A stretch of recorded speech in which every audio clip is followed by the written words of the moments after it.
Six Flags New England in Agawam, Massachusetts has the best coaster collection in New England. And in today's video, I'm going to be ranking all 11 of Six Flags New England's coasters from worst to best. Alright, let's just get right into this.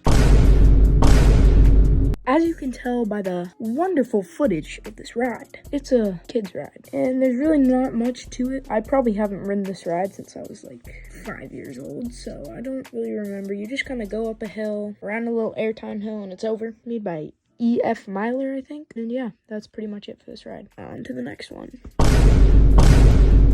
Next up, we have yet another family coaster on this list. It is Catwoman's Wit. In this ride, you get onto this massive 20-car train, and you go up 26 feet, go 22 miles an hour through 1,181 feet of track. I enjoy this ride. I found to like it over the many years of going to this park, and you get some pretty good views of Superman too, but that's gonna have to do it for this one. On to the next coaster. Next up, we have the roller coaster with the longest name, Gotham City Gauntlet, Escape from Arkham Asylum. Who came up with that name, first of all, before we talk about the ride? That is just a stupidly long name there. There's not much to say about this ride. It's just a wild mouse. You know, it's not too bad. Pretty rough. It throws you around a little bit, but I mean, it just can't rank any higher because there's really not much to say about this thing. Anyway, on to the next one. At number 8 is the park's last remaining Vekoma boomerang, as they used to have 2. However, Goliath got taken down. I never even got to ride Goliath, even though I've been there when it was open a million times. I just never went on it. Flashback is a pretty normal boomerang. It's on the older side. There's not very much to it, you know. Most people know what boomerang layouts are like. You fall down the hill, go through the Cobra roll and loop, and then you do it all backwards. And this one just has nothing special. Not like Jolly Rancher Remix with all those like fancy things. It's just a normal, boring Vekoma boomerang, and I wouldn't be sad to see it go.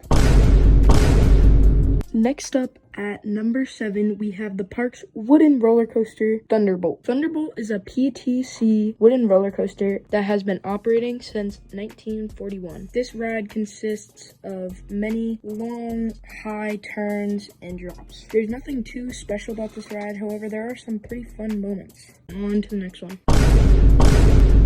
These next couple of rankings could really go any way, depending on your preferences and your opinions. However, out of these rides, I like Riddler the least because I really don't enjoy this thing too much, and I feel like I come off of it with a headache every single time. Even though other people say that it is good because of the new restraints, this thing is still insanely rough and really hard to enjoy, so that is why I cannot put it any higher than number 6. On to the next one. Next up at number 5 might be a surprise to many, but it is the park spinning coaster, Pandemonium. I may have a personal bias of this coaster because I've ridden it so many times. But this thing is just full of fun, kind of intense moments. That first drop is always intense no matter where you sit, and also there's a drop off of a brake run that is also extremely intense. Anyway, no one really talks about this thing, but I think that they should because this ride is really fun and you definitely have to ride it when you come. On to the next one. At number 4, we have the park's 4D free spin coaster, Joker. If you've ridden one of these, you know what the experience is like. It's a very simple ride. You just go up to the top, go through some hills while the car of the ride that you're in is flipping around freely. There's not much to say about this ride. If you've ridden it, you know what it's like. That's pretty much it. On to the next one. Now we are finally getting to the better rides of the park. At number 3, we have Batman The Dark Knight. Batman is a 117-foot tall floorless coaster. On this ride, there's 5 inversions with a total track length of 2,600 feet. This was one of the first major roller coasters that I ever went on, and it's really an enjoyable ride. It is buttery smooth, and each element seems pretty forceful. On to the next coaster.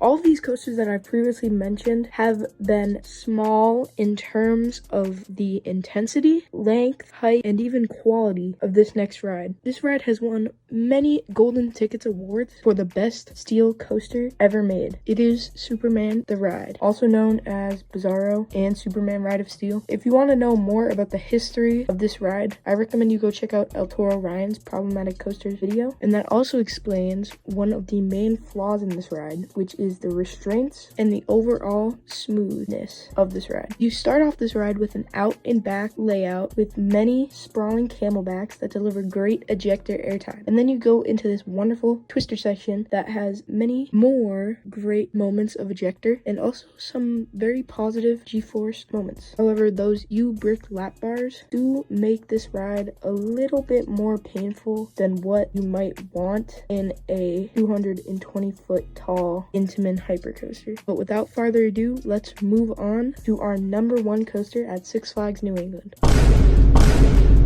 Now it is time for the final roller coaster on this list. Wicked Cyclone is both the name of all of my social media accounts, and it is also one of my favorite roller coasters ever. It ranks at number 5 on my personal list, and it is really a flawless experience. It is filled with tons of ejector airtime moments, with also 3 inversions, a stall, and 2 0G rolls that deliver some pretty good hang time. Most people say that it slows down too much on the third lap, but I don't really see that. And on my list, this ride only ranks below Sky Rush, El Toro, Steel Vengeance, and Velocicoaster. And those rides are on a whole nother level. Anyways, this ride is amazing, and that's going to do it for this video. Make sure to like and subscribe if you aren't already, as well as go check out my TikTok and Instagram, as I post on there more often than on here. But I'll see you guys all in the next one. Bye-bye.